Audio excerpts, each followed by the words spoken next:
Urdu ocean کے معزز ناظرین السلام علیکم۔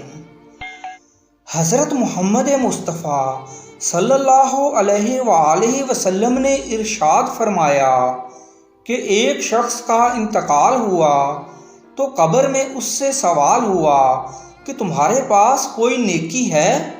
اس شخص نے کہا کہ میں لوگوں سے خرید و فروخت کرتا تھا، جب کسی پر میرا قرض ہوتا تو میں مالداروں کو مہلت دے دیا کرتا تھا اور تنگ دستوں کے قرض کو معاف کر دیا کرتا تھا۔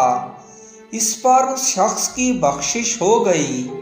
حضرت حسن بصری رحمۃ اللہ علیہ نے بلند آواز میں فرمایا کہ لوگوں، اللہ کا دروازہ کھٹکھٹاتے رہا کرو، ضرور کھلتا ہے۔ ایک بڑھیا نے سنا تو بولی کہ اے حسن، کیا اللہ تعالیٰ کا دروازہ بند بھی ہوتا ہے؟ حسن بصری یہ سن کر غش کھا کر گر پڑے اور فرمایا، اے اللہ پاک، یہ بڑھیا تجھے مجھ سے بھی زیادہ جانتی ہے۔ رسول اللہ صلی اللہ علیہ وآلہ وسلم نے ارشاد فرمایا کہ 4 چیزیں آپ کو ختم کر دیتی ہیں۔ نمبر 1 پریشانی، نمبر 2 غم، نمبر 3 بھوک اور نمبر 4 دیر سے سونا۔